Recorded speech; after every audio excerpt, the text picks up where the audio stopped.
இப்போ மாடி தோட்டமோ இல்லை கிச்சன் கார்டனோ நீங்கள் எது ஆரம்பிக்கிறதுனாலும் நம்ம ஒரு ஆர்வத்தில் தான் ஆரம்பிக்கணும்.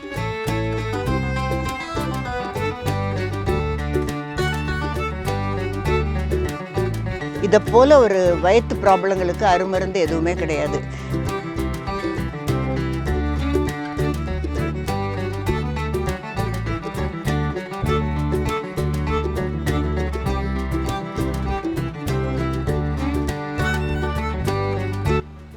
நம்ம சிட்டியில் ஒரு மாடி தோட்டம்னு போடும்பொழுது மண்ணுடைய தேர்வுக்கு சாய்ஸ் கொஞ்சம் கம்மியாக தான் இருக்கும். முதல்ல எல்லாமே சிமெண்ட் போட்டு தார் போட்ட ரோடுகள் நிறைய இடத்துல நம்ம ஒரு நமக்குன்னு ஒரு மனை இருந்ததுன்னா அதில் 1 இன்ச்சு கூட இல்லாமல் பில்டிங் கட்டியிருப்போம். மண் கிடைக்கிறது, நல்ல மண் கிடைக்கிறது இங்கே ஆறு குளம் அதெல்லாம் கிடையாது, கிடைக்கிறது கொஞ்சம் கஷ்டம். ஸோ நம்ம டிபெண்ட் ஆகிறது இந்த நர்சரியில் கிடைக்கிற மண்ணை தான் நம்ம வாங்கி போட முடியும் மாட்டி தோட்டத்துக்கோ என்னமோ. ஆனால் சில இடங்களில் ஒரு இடத்த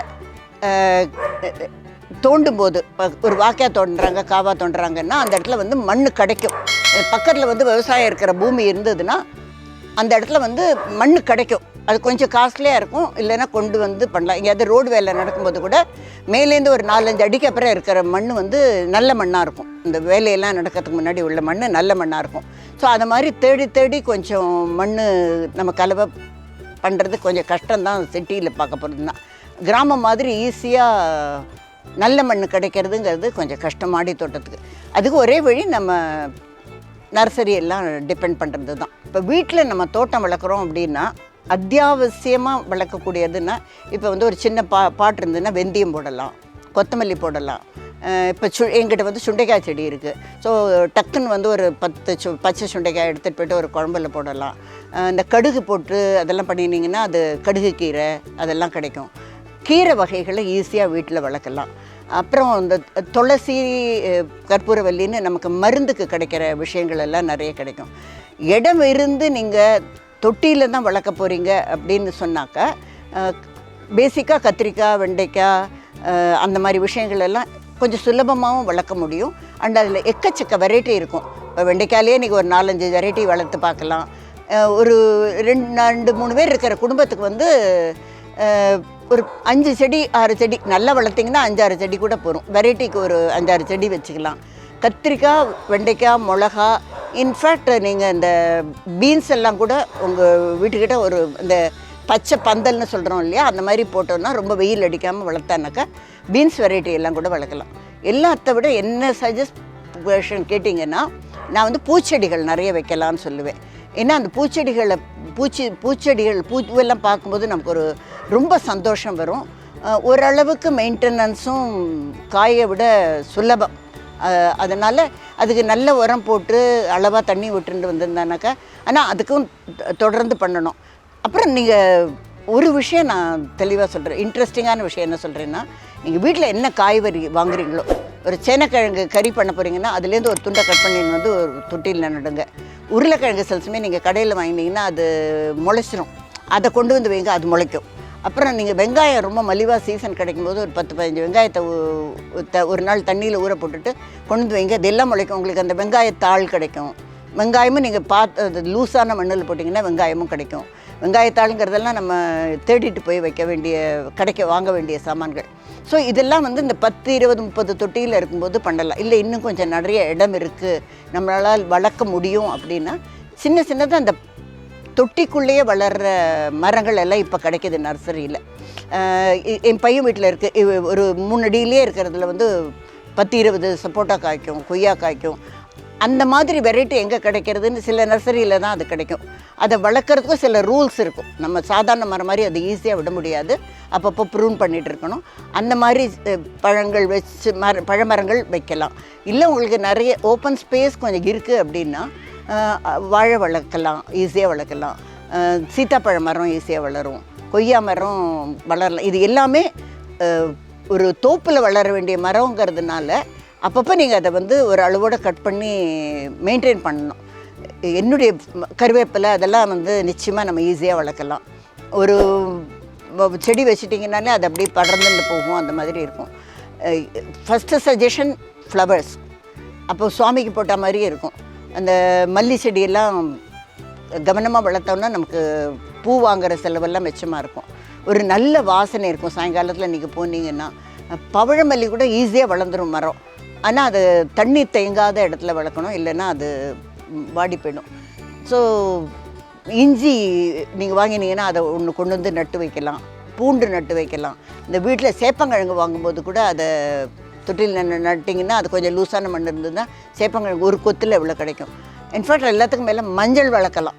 மஞ்சள் வளர்த்தானாக்கா அந்த மஞ்சளோட இலையை சமையலில் கூட அந்த இட்லி உப்புமாலாம் பண்ணும்போது அதில் வச்சு நம்ம ஆவியில் வச்சோன்னாக்கா ஒரு ஸ்பெஷல் வாசனை இருக்குமாங்க. மஞ்சள் ஊறுகாயெல்லாம் போடுவாங்க. அப்புறம் இந்த மாங்காய் இஞ்சின்னு ஒரு ஊறுகாய் இஞ்சி இருக்கும், அது சட்டுன்னு வளரும். அது கடையில் வாங்கிட்டு நீங்கள் என்ன சாமான் நீங்கள் அன்றைக்கி சமையலுக்கு வாங்குற வெஜிடபிள்னாலும் அதில் ஒரு சின்ன துண்டை கொண்டு வந்து ஈஸியாக நட்டு கூட வளர்க்குற நிறைய செடிகள் நம்மளால் வளர்க்க முடியும். இப்போ ஒரு குழந்தைய வளர்க்குறோம் அப்படின்னு எடுத்துப்போமே, அதுக்கு வந்து நம்ம அம்மா அப்பா பாட்டியெல்லாம் சில கைவைத்தியங்கள்லாம் வச்சுருப்பாங்க. அது டெஃபினட்டாக நல்லது. ஆனால் அதுக்கு வந்து அதோடைய பலன் கொஞ்சம் நிதானமாக தெரியும். அதுக்கான பொறுமை நமக்கு இருக்கணும். அதே மாதிரி அப்போ நம்ம டாக்டர் கொடுத்த ஒரு ஆன்டிபயோட்டிக் கொடுத்தா டக்குன்னு சரியாக போகும் அப்படின்னெல்லாம் இருக்கும். ஒரு குழந்தை வளர்க்குறத விட ஒரு செடி வளர்க்குறது இன்னுமே கஷ்டமான விஷயம். இப்போ அதுக்கு வந்து பூச்சிக்கொல்லி அப்படின்னு நம்ம போட்டோன்னா வீட்டில் பண்ணுற சில விஷயங்கள் எல்லாம் உண்டு. இந்த வேப்பம் புண்ணாக்கு வாங்கி அதை தண்ணியில் ஊற போட்டு பண்ணலாம். அப்புறம் வேப்ப இலை எங்கேயாவது கிடச்சதுன்னா அதை தண்ணியில் ஊற போட்டு பண்ணலாம். அப்புறம் இந்த இருக்க இலை, ஆவார இலை, இந்த சில விஷயங்கள் எல்லாம் இருக்குது. அதெல்லாம் தண்ணியில் ஒரு 7 இலை பேர் சொல்லுவாங்க, எனக்கு அது இப்போ கரெக்டாக லிஸ்ட்டு நினைவில்லை. அதெல்லாம் ஊற போட்டு அந்த தண்ணியை தெளிக்கலாம். நம்ம வீட்டில் பண்ணுறதுக்கூடியது என்னென்னா ஜிஞ்சர் 3Gன்னு ஒரு சொல்யூஷன் சொல்லுவாங்க. ஜிஞ்சர், க்ரீன் சில்லி, கார்லிக், இதை 3ஐயும் நம்ம அந்த சீசன் எப்போ கிடைக்கிறது, சில சமயம் சீப்பாக கிடைக்கும், சில சமயத்தில் ரொம்ப காஸ்ட்லியாக இருக்கும், அது வாங்க மாட்டோம். அது இருந்தாலும் இல்லை இந்த கெட்டு போனது இல்லை ரொம்ப பழசு ஏதாவது இருந்ததுன்னா அதை வந்து ஊற போட்டு அரைச்சிட்டு அந்த தண்ணியை வந்து ஒரு வாரம் 10 நாள் அந்த மாதிரி ஊற வச்சுட்டு அதை கலந்து அடிக்கணும். ஆனால் எந்த பூச்சி விரட்டி நீங்கள் பண்ண போகிறீங்கன்னாலும் ஒன்று கவனிக்கணும். அது வந்து அந்த நீங்கள் ப்ரிப்பேர் பண்ணுற சொல்யூஷனை ரொம்ப தின்னாக மாற்றி தான் அடிக்கணும். ஒரு துளி அந்த குழந்தைக்கு மருந்து கொடுத்தா எக்ஸஸ் ஆகிற மாதிரி இந்த பூச்சி விரட்டிகளும் கொஞ்சம் நீங்கள் கான்சன்ட்ரேட்டடாக அடிச்சிட்டிங்கன்னா அது ரொம்ப ஆபத்து. அப்புறம் இந்த மீன் அமிலம்னு ஒன்று கடையில் கிடைக்கும். இல்லை நம்ம பண்ணக்கூடியவங்க வீட்டிலே பண்ணலாம். மீன் அமிலம்ங்கிறது மீன் கழிவுகளை எல்லாம் இந்த வெள்ளை சக்கரை, நாட்டு சக்கரைன்னு சொல்கிறோம் இல்லையா, அது போட்டு ஊற வச்சுட்டு அது சொல்லுவாங்க. நான் இன்னும் அதை பண்ணி பார்க்கல, எனக்கு வீட்டில் பண்ணி பார்க்குற அளவுக்கு எனக்கு இன்னும் விவரம் போடல. அதை வந்து ஒரு ட்ரம்மில் மூடி வச்சு அது ஒரு வாரமானால் அது சொல்லுவாங்க மல்லிகை வாசனை வரும் அப்படிம்பாங்க. அதை வந்து நீங்கள் ஊற வச்சு அந்த தண்ணியை எடுத்து அதை வந்து நிறைய தண்ணி கலக்கணும். அது டைரெக்டாக தெளிக்கக்கூடாது, அதை ஸ்ப்ரே பண்ணி விடலாம். அந்த மாதிரி சில விஷயங்கள் உண்டு. நம்ம வேப்ப எண்ணெயை வந்து யூஸ் பண்ணலாம். அந்த கடையிலேயே வேப்பெண்ணெய் கிடைக்கிறது. அது ரொம்பவே கேர்ஃபுல்லாக இருக்கணும். அதுக்கு செடியில் ஒட்டாது. எண்ணெய் விஷயமா இருக்கிற விஷயங்கள்லாம் செடியில் வந்து அந்த இது ஒட்டிக்காது. அதனால் அது கொஞ்சம் டிட்டர்ஜென்ட் போடுவாங்க. டிட்டர்ஜென்ட்னா நம்ம இப்போ கடையிலெல்லாம் கிடைக்கிற ரொம்ப ஸ்ட்ராங்கான டிட்டர்ஜென்ட்லாம் போடக்கூடாது. அந்த காதியில் கிடைக்கிற சோப்பு அப்படிம்பாங்க, இல்லைன்னா ஒரு ஷாம்பு மாதிரி ஏதாவது பழைய ஷாம்பு இருந்ததுன்னா அதை கலந்து அதை இப்போ தெளிச்சிங்கன்னா அந்த செடியில் ஒட்டிக்கும் அப்படின்றது. பட் எதுவானாலும் ஒரே நேரத்தில் அப்ளை பண்ணுறதை விட ஒரு 10 நாளைக்கு ஒரு தடவை இடைவெளியில் திருப்பி அப்ளை பண்ணினா தான். ஏன்னா நீங்கள் ஒரு டோஸ் கொடுத்துட்டு அதை நிறுத்திட முடியாது, திருப்பி பூச்சி வரும். அதனால் ஒரு மாதிரி கண்டினியூவஸ் கேர் எடுத்துக்கணுங்கிறது ரொம்ப முக்கியம். அப்புறம் பூச்செடிகளுக்கு நீங்கள் சில சமயங்களில் பரவாயில்லன்னு சொல்லிட்டு வேணால் கெமிக்கல் ஸ்ப்ரே அடிக்கலாம். ஏன்னா காய்க்கு தான் நம்ம இன்னும் ஜாக்கிரதையாக இருக்கணும்னு சொல்லிட்டு. பட் அது கூட முடிஞ்ச வரைக்கும் அந்த பூச்சி வந்த கிளையெல்லாம் கட் பண்ணி விட்டுட்டு அதில் நீங்கள் இந்த ஸ்ப்ரே பண்ணி விட்டிங்கன்னா புதுசாக முளைக்கிறதெல்லாம் நல்லா முளைக்கும். இப்போ மாடி தோட்டமோ இல்லை கிச்சன் கார்டனோ நீங்கள் எது ஆரம்பிக்கிறதுனாலும் நம்ம ஒரு ஆர்வத்தில் தான் ஆரம்பிக்கணும். சில சமயம் வந்து ரொம்ப அதிக நம்மளுடைய சக்திக்கு மீறின ஆர்வத்தோடு நம்ம சில விஷயங்கள்லாம் செஞ்சுருவோம். நம்ம கெப்பாசிட்டி என்ன, நம்ம வீட்டில் எத்தனை பேர் அதில் கோஆப்ரேட் பண்ணுவாங்க, இப்போ நமக்கு வேறு கமிட்மெண்ட் எல்லாம் இருக்கா, தொடர்ந்து இதை கவனிச்சிக்க முடியுமா, இல்லை நம்ம இல்லாத நேரங்களில் நம்ம ட்ராவல் பண்ணுற வேலையிலலாம் இருக்கோம்னா வேறு யாராவது பார்த்துப்பாங்களா, இதெல்லாம் நம்ம முதல்ல கால்குலேட் பண்ணிக்கணும். இருக்கிற இடம் என்னன்னு பார்த்துக்கணும். அப்புறம் எடுத்த உடனே ஒரு 50 தொட்டி வச்சு அந்த மாதிரி எல்லாத்தையும் போட்டிங்கன்னா உங்களுக்கு அதை ஹேண்டில் பண்ணவும் முடியாது, தெரியவும் தெரியாது. ஏன்னா ஒன்றா வரும்போது தான் பிரச்சனைகளை நீங்கள் எவ்வளோ புஸ்தகம் படித்தாலும் எவ்வளோ யூடியூப் பார்த்தாலும் உங்களுக்கு வந்து உங்களுடைய பர்சனல் அனுபவத்துலேருந்து தெரியும் போது தான் நீங்கள் வந்து ஒவ்வொன்றா புரிஞ்சுப்பீங்க. ஸோ என்னுடைய சஜஷன் என்னென்னா, don't start a garden with more then 10 parts. ஆனால் மேக்ஸிமம் 20க்கு வைங்க. அதுவே உங்களுக்கு மெயின்டைன் பண்ணுறது கஷ்டம் இருக்கும். புரிய செடிகளுடைய தன்மையெல்லாம் உங்களுக்கு புரிய நீங்கள் என்கரேஜ் பண்ணிட்டு போகலாம். எடுத்த உடனே பெருசாக ஆரம்பிச்சிங்கன்னா நீங்கள் தோற்றுக்கு போகிற சான்ஸ் ரொம்ப ஜாஸ்தி. இப்போது இது என்னுடைய தோட்டம் நீங்கள் பார்க்குறீங்க. இது போரூரில் மதனந்தபுரம் சென்னையில் இருக்குது. இது வீடு வந்து ஒரு 1000 ஸ்கொயர் ஃபீட்டு, மொத்த நிலம் ஒரு 3500 ஸ்கொயர் ஃபீட்டு. நான் கிட்டத்தட்ட 2500 ஸ்கொயர் ஃபீட்டுக்கு செடி தான் போட்டிருக்கேன். மாடியிலையும் ஒரு 50-60 தொட்டி வச்சுருக்கேன். இது வந்து அடுக்கு செம்பருத்தி, இது பவழமல்லி. ரொம்ப சுவாரஸ்யமான வேலை. இப்போ கொஞ்சம் வாடி இருக்குது. அந்த சீசனில் நிறைய பூ கொட்டும், அதை காலம்பரை சீக்கிரம் வந்து பறிக்கணும்னு. இது ஃப்ராங்கிபானின்னு சொல்லுவாங்க. இது ஒரு கலர் பூ இருக்கும். இங்கே நான் ஃப்ரண்ட்டில் வீட்டுக்கு வெளியில் நிறைய அரளி வச்சுருக்கேன். அது வந்து ஆக்சிஜனை கொடுக்கும், ஏரை ப்யூரிஃபை பண்ணும்பாங்க. இது ஒரு வெள்ளை செம்பருத்தி. இது இங்கேருந்து கீழேருந்து திராட்சை மேலே வளருது.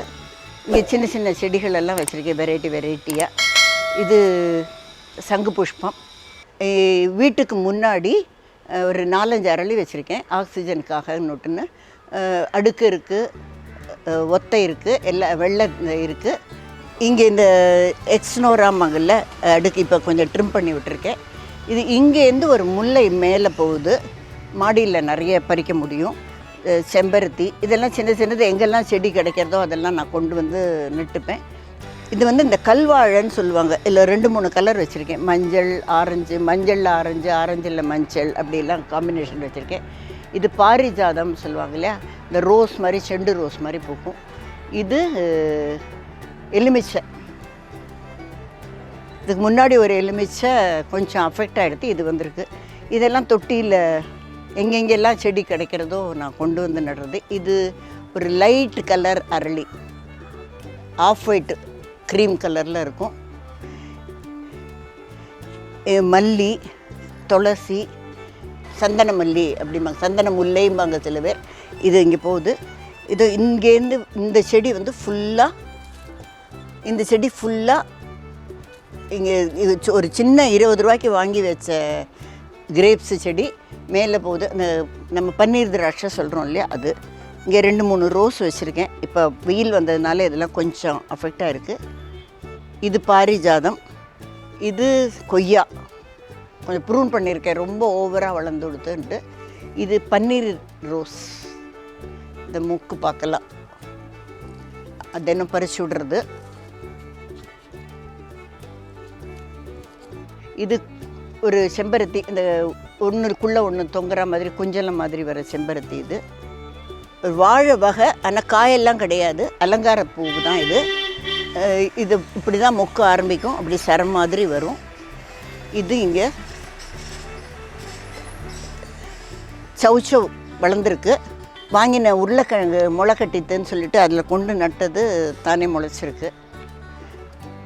எனக்கு தெரிஞ்சு எந்த செடியுமே மனிதர்களுக்கு பகை கிடையாது. அப்புறம் தினம் சமையலில் கருவேப்பிலையை யூஸ் பண்ண போகிறோன்னா ஃப்ரெஷ்ஷாக யூஸ் பண்ணுற கருவேப்பிலை கொடுத்து வச்சுருக்கணும். அது ஒரு அதிர்ஷ்டம்.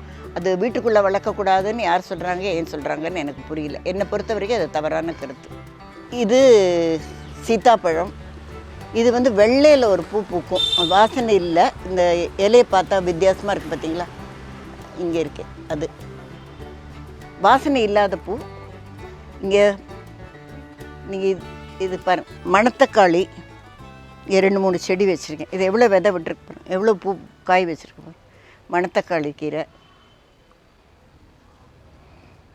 இது ஒரு விதமான குரோட்டன்ஸ். இப்போ பேக்கில் பதியம் போட்டிருக்கேன். பேகு கிழிஞ்சிருது பார்த்தீங்களா, அது அப்புறம் செடிக்கு மாற்றணும். இது அவகேடோ, இப்போ தான் கொண்டு வந்து நட்டிருக்கேன். அவகேடோ. இங்கே உசத்தி கட்டினதில் வீட்டில் என்ன இஞ்சி வாங்கினாலும் அது காஞ்சி படுத்துனா ஒரு 2 நாள் தண்ணியில் போட்டுட்டு இங்கே கொண்டு வந்து நட்டுருவேன். இங்கே இஞ்சி வேர் பிடிச்சிருக்கு பாருங்க.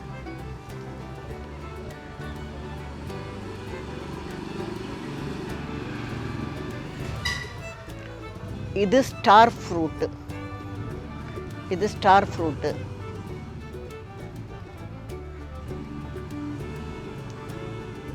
இது என்ன சொல்ற டிராகன் தானே இது. இது டிராகன் ஃப்ரூட்டு. இது இது டிராகன் ஃப்ரூட்டு. இது ஸ்டார் ஃப்ரூட்டு. இது இந்த மஞ்சள் நீங்கள்லாம் நிறைய இடத்துல பிளாட்ஃபார்மில் வளர்ந்துருக்குல்ல இந்த செடி, ரொம்ப கண்ணுக்கு குளுமையான செடி. அது இங்கே மேலே இருக்கிறது நவாமரம். அஃப்கோர்ஸ் அதை நான் தெருவில் வச்சுருக்கேன். ஏன்னா வீட்டுக்குள்ளே நவா வச்சனாக்கா பெருசாக வளர்ந்து எல்லாத்தையும் மூடிடும் அப்படிம்பாங்க. சென்டிமெண்ட் இல்லை, சாதாரணமாக. அதனால தான் கோவில்லையும் தோட்டத்துலேயும் தான் நவாமரம் வளர்க்கணும்பாங்க. இது முசுக்கொட்டைன்னு நாம் சொல்கிற மல்பெரி. இது ஒரு முருங்கை. இது செடி முருங்கன்னு சொன்னாங்கன்னு தொட்டியில் வச்சுருக்கேன். அதான பெருசாக வளர்ந்துட்டு போகுது. இன்ஃபேக்ட் வாரத்துக்கு ஒரு நாள் மணத்தக்காளி கீரை சாப்பாட்டில் சேர்த்துக்கணும் அப்படின்னு ஒரு ரூலே உண்டு. இதை போல் ஒரு வயிற்று ப்ராப்ளங்களுக்கு அருமருந்து எதுவுமே கிடையாது. இப்போ நமக்கு முடியும்னா இந்த பழத்தெல்லாம் கலெக்ட் பண்ணி காய வச்சு நம்ம வந்து சாப்பாட்டில் கலந்து சாப்பிடலாம். இல்லாட்டாலும் இந்த கீரையை இந்த காயோடு சேர்த்து சமைச்சு சாப்பிட்டா ரொம்ப வேக விட வேண்டாம் அப்படின்னு ஒரு இது சொல்லுவாங்க. இது போல் ஒரு நல்ல வயிற்றுக்கு குளிர்ச்சியான அல்சர் சரி பண்ணுற மருந்து எதுவுமே கிடையாது. ரொம்ப நாளைக்கு நான் இதை களைன்னு சொல்லிட்டு இந்த மாதிரி செடி நிறைய வளரும் தூக்கி போட்டுட்டு இருந்தேன். இது குப்பமேனி அப்படிங்கிற மாதிரி இது நிறைய விதவிடும். எனக்கு இதை பார்த்தா இது என்ன செடின்னு கூட தெரியாமல் இருந்தது. இப்போ இந்த கீரையை சமைச்சு சாப்பிடலாம் அப்படின்னு சொன்னாங்கன்னு நான் பண்ணியிருக்கேன். ரொம்ப நல்லது. குப்பமேனி கூட வளருதா அப்படிம்பாங்க. அந்த மாதிரி இது ஒன்று. இது பெரிய நெல்லி. ஆனால் அதை வந்து பெரிய நெல்லி இது. ஆனால் இதை வந்து என்ன சொல்கிறாங்க, ஒத்த மரமாக இருந்தால் காய்க்காது அப்படிங்கிறாங்க. நான் தெரியல, இன்னொரு மரம் வளர்க்கணுமா என்ன பண்ணணும்னு யோசிச்சுட்ருக்கேன் நான். இங்கே பின்னாடி இருக்கிறது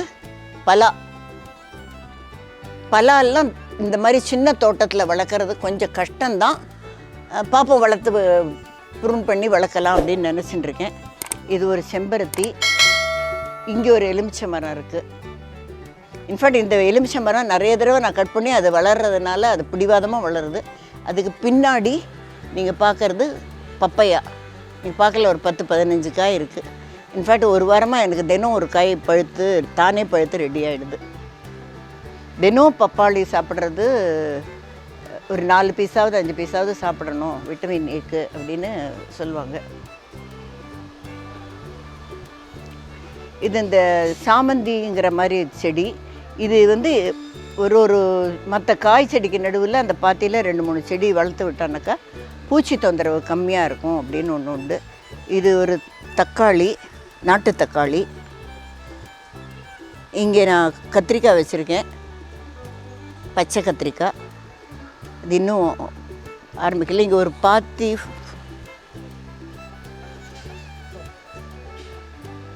அங்கே ஒரு பாத்தி மல்லி செடி.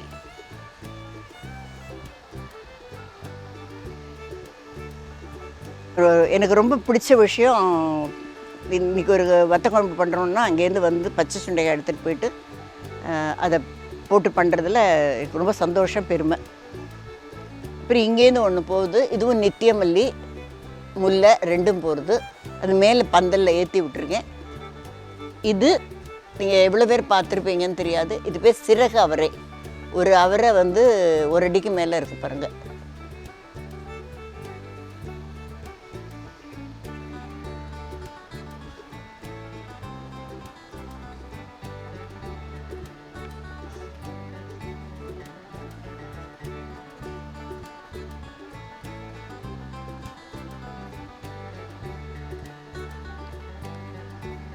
இது கொடி சம்பங்கி அப்படிம்பாங்க. இந்த பச்சை கலரில் பூத்துட்ட பிறகு மஞ்சளாக மாறும்ல, அதோட வாசனை அப்படி இருக்கும். அதுக்கு நிறைய வண்டு வரும். செம்மையாக வாசனையாக இருக்கும். கொடி சம்பங்கி இப்போ சீசன் இல்லை, பூக்கலை. பின்னாடி இருக்கிறது மாமரம்.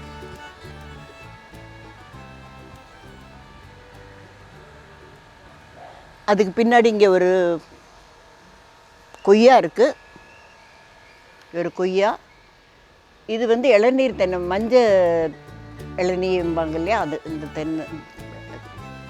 இது நான் சிங்கப்பூரில் நிறைய இடத்துல பார்த்ததுலேருந்து என் பையன் வீட்டிலேருந்து ஒரு கன்று எடுத்துன்னு வந்தேன். குட்டை வாழை, இவ்வளோ தான் மொத்தமே அவசரம் வரும். சின்ன காயாக வரும். இதில் சில வெரைட்டி உண்டு, 1000 காய் இருக்கும் அப்படிம்பாங்க ஒரே கொலையில், சின்ன சின்ன காயாக இருக்கும். இது வந்து கொஞ்சம் நம்ம ரஸ்தாளி மாதிரி இருக்கும் டேஸ்ட்டு. இதில் மஞ்சளும் இஞ்சியும் வச்சுருக்கேன் இந்த தொட்டியில். இந்த தொட்டியில் மஞ்சள், இஞ்சி. இந்த இடத்துல வந்து தண்ணி கலெக்ட் ஆகிறதுங்கிறதுக்காக ஒரு 4-5 கலர் கல்வாழை வச்சுருக்கேன். அது கல்வாழை தண்ணி தேங்குற இடத்துல வச்சோன்னாக்கா அதுவும் நல்லா வளரும், தண்ணியை ப்யூரிஃபை பண்ணிவிடும், பூமியை ப்யூரிஃபை பண்ணும் அப்படின்னு சொல்லுவாங்க. நம்ம சாக்கடை இல்லாத இடங்கள்லாம் கல்வாழை வைக்கிறது பெட்டர். இது பாலக்கீரை, சிலதெல்லாம் தானாக வளர்ந்தது. இது கேரட், இங்கே கொஞ்சம் நிழல் இருக்குங்கிறதுக்காக இந்த மாதிரி செடி வளர்த்துருக்கேன். இது கடுகு கீரை. இதுதான் என்னோடய லேப் அப்படின்னு சொல்லலாம், இது என்னோடய லேப்னு சொல்லலாம். நான் எங்கெல்லாம் என்னெல்லாம் கிளை கிடைக்கிறதோ, புதுசாக ஒரு செடி பார்த்தேன்னா அதை கொஞ்சம் கொண்டு வந்து இதில் நட்டுட்டு, இது கொஞ்சம் இதில் பிடிச்சதுக்கப்புறம் கொண்டு போய் பூமியிலையோ பெரிய தொட்டிக்கோ மாற்றுவேன். இது ஒரு விதமான குரோட்டன்ஸு. இது இல்லாமல் சும்மா ஃபேன்சி ஃப்ளவர். இதில் ஒரு மஞ்சள் கலர் பூ பூக்கும், இன்னும் பூக்க ஆரம்பிக்கலை. இது ஒரு மல்லி செடி, ரொம்ப பொடி பொடியாக இருக்கும் மல்லி. நான் பையன் வீட்டிலேருந்து கொண்டு வந்திருக்கேன், இன்னும் வளரலை. கனகாம்பரம், இதுவும் சாமந்தியில் ஒரு வகை. இது வந்து நான் துளசி செடியிலேருந்து விதையெல்லாம் கலெக்ட் பண்ணி வச்சுருக்கேன். நேற்று ஒருத்தர் வந்தபோது சொன்னார், துளசி வச்சுருக்கீங்க ஆனால் வீட்டு என்ட்ரன்ஸில் வைங்க, ரொம்ப நல்லது அப்படின்னாரு. அதுக்காக நாளைக்கு அந்த இடத்துல தண்ணி தெளிச்சு நல்லா தண்ணி விட்டுட்டு செடி நடலாங்கிறதுக்காக துளசி விதை எடுத்து பறித்து காய வச்சுருக்கேன். இது வந்து ட்ரம்மில், இந்த ட்ரம்மில் எங்கள் வீட்டில் இப்போ ரீசெண்டாக ஒரு விசேஷம் நடந்தது, நிறைய பழங்கள் இருந்தது. அப்புறம் தோட்டத்தில் காய்க்கிற பப்பாளி இதெல்லாம் போட்டு நாட்டு சக்கரை போட்டு ஊற வச்சுருக்கேன். இது பேர் பழக்கரைசல் அப்படிம்பாங்க. இது ஒரு வாரம் 15 நாள் விட்டுட்டு இது ரெடியான உடனே தினம் கலக்கி விடணும். அதுக்கப்புறம் அதில் நிறைய தண்ணி கலந்து வடிகட்டி அந்த தண்ணி தெளிச்சனுக்க அந்த ஃபெர்மெண்டேஷனால் நிறைய நுண்ணுயிர்கள் எல்லாம் உருவாயிருக்கும். அதனால் இது வந்து பழக்கரைசல்.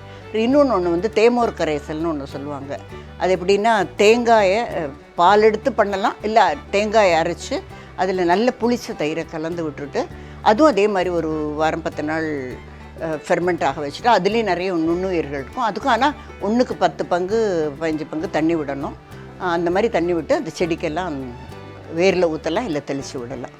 இது என்னுடைய மாடித்தோட்டம். இங்கேயும் ஒரு 50-60 தொட்டி வச்சுருக்கேன். பட்டு மாடித்தோட்டம் போடுறவங்களுக்கு இது இன்னொரு எச்சரிக்கை, தரையில் டைரெக்டாக வச்சிங்கன்னா அந்த தண்ணி நிற்கும்போது தளம் வந்து வீணாகத்தான் போகிறது. அதை பற்றி கொஞ்சம் கவனமாக இருக்கணும். நான் இப்போ வந்து கொஞ்சம் கஷ்டப்பட்டதுக்கப்புறம் இப்போது ஒரு கட்டில், ஸ்டாண்டு இதெல்லாம் வாங்கி போட்டிருக்கேன். இதுக்கு செலவழிக்கிறது கஷ்டம்னு நினைக்காம நீங்கள் பண்ணுறது ரொம்ப முக்கியம். இல்லைன்னா தளம் உங்களுக்கு கொஞ்சம் அஃபெக்ட் ஆகும்.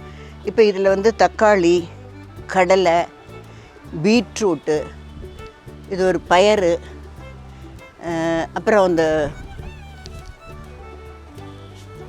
அடீனியம், இது வந்து சங்கு புஷ்பம், இது நம்ம வாடாமல்லி, அப்புறம் இப்போ கலர் கலராக ஏதோ விதையெல்லாம் வாங்கி போட்டிருக்கேன். இங்கே இருக்கிறது வந்து இந்த டேபிள் ரோஸு பட்டு ரோஸுன்னு சொல்லுவோம் பாருங்கள். இந்த சங்கு புஷ்பம் இது ஒரு வித்தியாசமான கலர், நீலம் வெள்ளை இல்லாமல் இது வயலட். இதுலேயும் டபுள் பெட்டரில் என்கிட்ட இருக்குது, இப்போ தான் பூக்கிறது. இன்னொரு கலர் வச்சுருக்கேன், அது என்ன கலர்னு எனக்கு இன்னும் தெரியலை. அப்புறம் இது ரொம்ப உங்களுக்கு முக்கியமாக சொல்ல வேண்டிய ஒரு விஷயம். இதை நம்ம நிறைய இடங்களில் தேவையில்லாத செடி, களை அப்படின்ட்டு தூக்கி போட்டுருவோம். இது பேர் அம்மான் பச்சரிசின்னு பேர். இந்த ஸ்கின் ப்ராப்ளம், அதை விட முக்கியமாக என்ன சொல்கிறேன், நம்ம பால் உண்ணின்னு கழுத்துலலாம் வருது இல்லையா, கண்ணு கீழெல்லாம் வருது இல்லையா, அதுக்கு இந்த இலையை நீங்கள் இப்படி உடைச்சிங்கன்னா இதில் ஒரு பால் மாதிரி வரும்.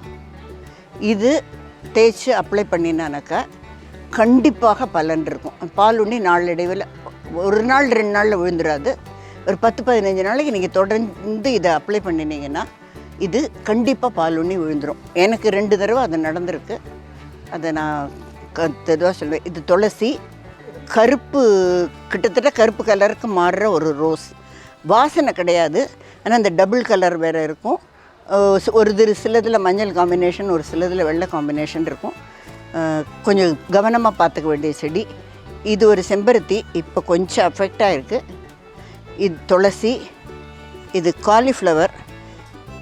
மெட்ராஸில் காலிஃப்ளவருங்கிறது கொஞ்சம் கஷ்டமான விஷயம். நான் ஏற்கனவே சொன்ன மாதிரி தட்பவெப்பநிலை அவ்வளவுக்கு சூட்டபுளாக இருக்காது. ஆனாலும் என்னால் வளர்க்க முடிஞ்சிருக்குங்கிறது எனக்கு ரொம்ப சந்தோஷம். ஒரு காரணம், மேலே பந்தலில் கொடிகள் இருக்கிறதுனால இது வெயில் ரொம்ப அஃபெக்ட் ஆகிறதில்ல. அதனால் இது ஒரு செம்பருத்தி. அதுக்கு மேலே இப்போ எனக்கு என்னுடைய தோட்டத்தை பற்றின என்னுடைய பெருமைகளில் ரொம்ப முக்கியம் கிரேப்ஸ். கீழேந்து கொடி வருது. இது பன்னீர் திராட்சை. நிறைய கொத்துகள் நீங்கள் பார்க்கலாம். இப்போ ஆக்சுவலாக சீசன் கூட கிடையாது, முடிஞ்சு போயிடுத்து. அப்படியும் பண்ணுறோம். அங்கே நீங்கள் சின்னதாக பார்க்குறது ஒன்று வந்து கொடி உருளை, ஏர் பொட்டேட்டோ அப்படின்னு சொல்லுவோம் நம்ம. அது அந்த தொட்டியில் தான் நான் வச்சுருக்கேன்.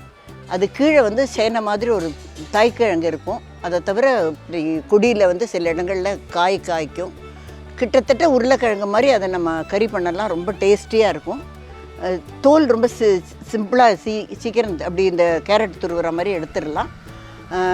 அதுக்குள்ளே வந்து கொஞ்சம் சாஃப்டாக இருக்கும், ஆனால் டேஸ்ட் நிறைய விதங்களில் உருளைக்கிழங்கு மாதிரி இருக்கும். ரொம்ப நல்லா இருக்கும். அது நித்திய மல்லி, சந்தன மல்லி, என்ன சொல்வீங்களோ, சந்தன மல்லி, சந்தன முல்லை என்ன சொன்னாலும் ஒரு நாளைக்கு எனக்கு கிட்டத்தட்ட 3 வச்சு கோத்தாலும் 2 முழத்துக்கு பூ வரும். நான் சொல்கிறேன், எனக்கு இந்த 15 வருஷமாக நான் காசு கொடுத்து பூ வாங்கினதே கிடையாது. ஆனால் இது கடைகள்லேயும் கிடைக்காதது. சூப்பர் வாசனை இருக்கும். இந்த வாசனை எந்த மல்லிக்கும் கிடையாது. இதெல்லாம் பருப்பு கீரை, கொஞ்சம் கொத்தமல்லி, தக்காளி, பீர்க்கங்காய். இது ஒரு beans variety. Rose, 2 colour rose. இது அடீனியம். இது வந்து ஒரு விதமான கேக்டஸ். இது ஒரு கேக்டஸ். யார் வீட்லேயே பார்த்தேன். அதுலேருந்து ஒரு சின்ன கிளை ஒடிச்சுன்னு வந்து வச்சேன்.